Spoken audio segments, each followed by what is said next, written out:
Hey guys, welcome back. So we're continuing another adventure with the KLF220 or the Bayou 220 by Kawasaki. This is this is our second machine that's exactly the same as this one.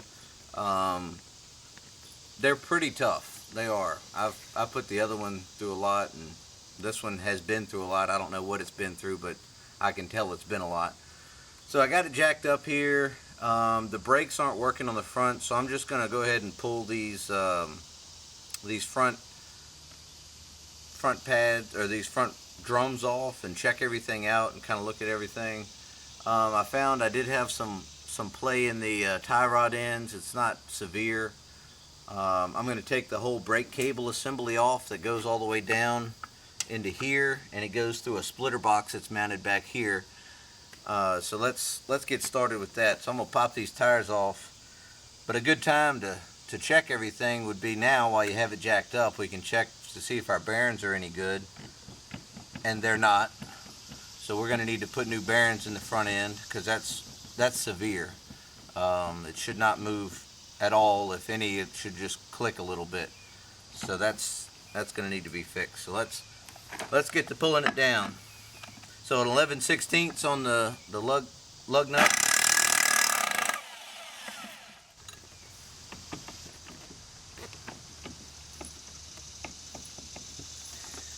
Well, it looks like it's actually not the bearings, it's more the kingpin that's in there.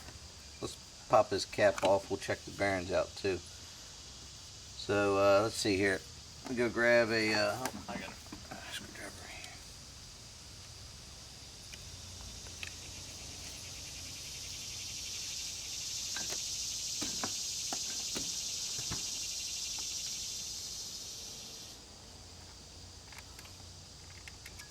Yeah, I don't know the condition of these brakes at all, so I just wanted to look at them. It's pretty neat the way they work. They actually, it's all mechanical. And this shouldn't be too tight, but it is a little bit. I'm going to guess about an inch, up 15/16. Okay.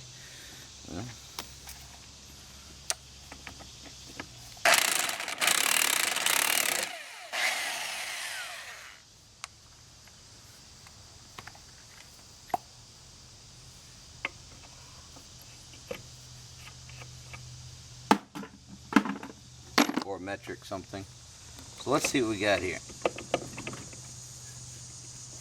like it doesn't want to come on.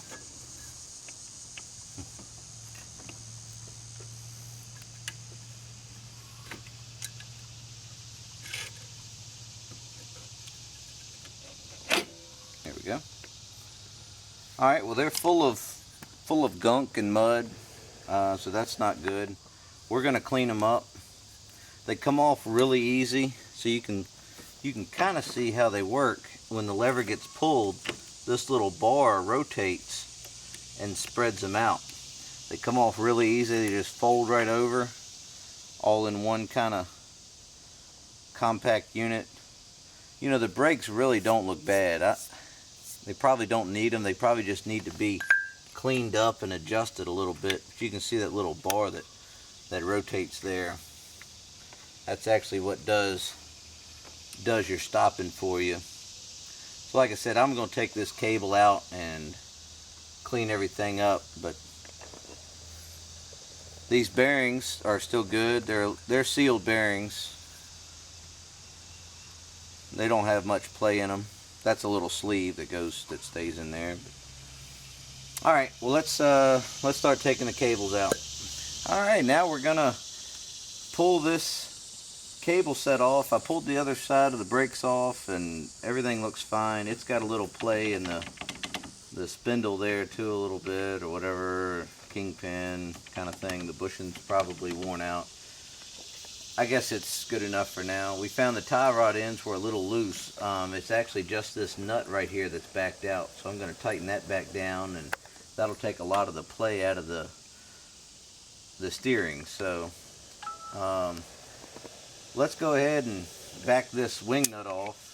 There's a little place for a wrench back here. I'm not sure exactly what size it is, but you can kind of hold that still while you turn this adjuster, or the preload adjuster. So it looks like these are coming out pretty easy. Sometimes they can be a real bear if they've been bent or torn up with something else, or yeah, like the very end of this one's kind of rough, but we'll kind of try to get through it here.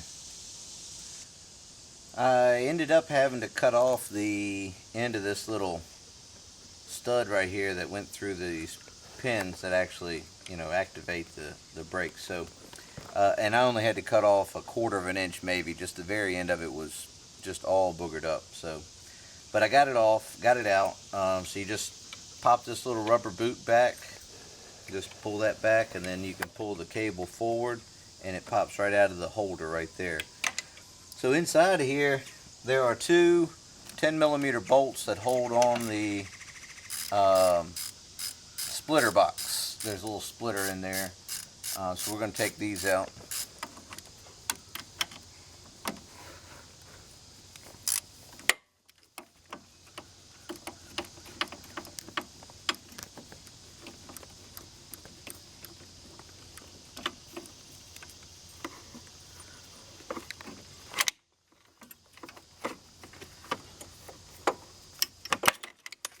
So I disconnected that from the brake lever up top.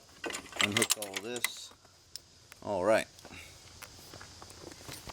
So now we can make sure our cables are working properly, and might lubricate them or whatever and see if I can get them to free up, because they were a little tight. It looks like this little cover can come off. I don't know what's inside of here, but looks like grease maybe. We'll see.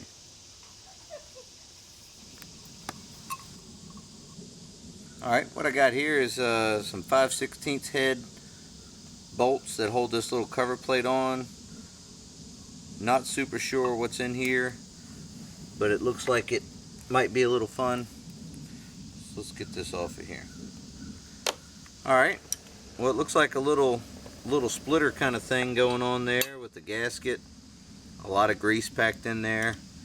Looks like when you pull on the handbrake cable or the lever up top, that it actually pulls this up, and then there's a spring that's supposed to retract this. So I'm going to take these cables and kind of put a few drops of oil down inside of them to help them move a little freer. So let's see if we can get that cleaned up a little bit.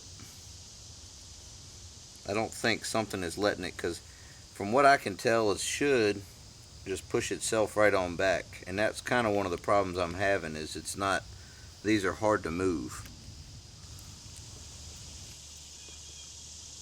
Well, we got the little splitter all oiled and greased up. It was a little sticky. It had gotten some water in it at some point, so we got it cleaned up. I went ahead and put the old shoes back on. Didn't see any problem with them really.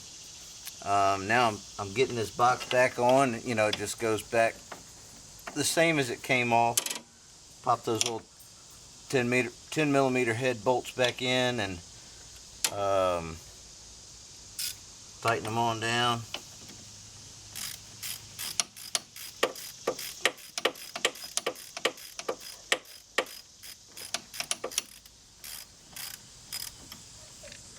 The cable at the top, you kind of have to fish around everything and get it poking back up where it needs to be. So you can install the adjuster, pull the cable out. The cable goes into the handle like this, and then pivots over, and then the adjuster threads into the handle lever there. And that probably goes, there we go. That looks pretty good. Let's see where we're at down here. So we're going to have to take quite a bit of preload out of there to to have that tightened up. So the preload is what you adjust to get the brakes to almost grab. So this needs to be turned on down in there so you can see this lever moves, and that's where they're grabbing right there. So the preload is going to need to be adjusted to almost right there. So you turn and turn and turn. We'll get the other side set up here in just a second and then try these things out.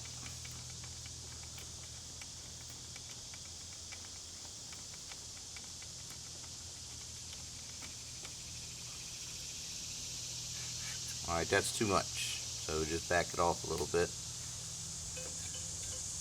Okay. Alright, let's get the other side set up. While we're here, we're going to go ahead and put the wheel back on.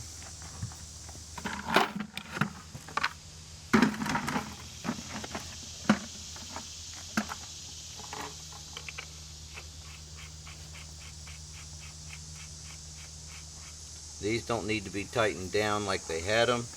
They literally just need to be finger tight. There's no reason for them to be that tight. It's not going to back out. You've got a cotter pin backing you up. And the bearings are what's holding the brunt of it. Alright. Dust cap back on, so check. Everything looks good, spinning nice and free. Dust cap, wheel.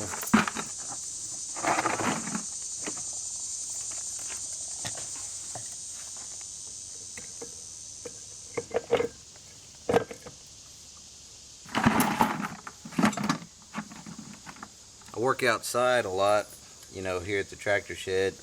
I like to use a bucket to hold all my pieces and parts in, because in this gravel it seems like it's quicksand and things just disappear really fast, so I like to keep track of everything. Alright, we'll finish up putting the tire on. You don't need to watch me do that, and we'll move on over to the next side and get all that adjusted and cleaned up.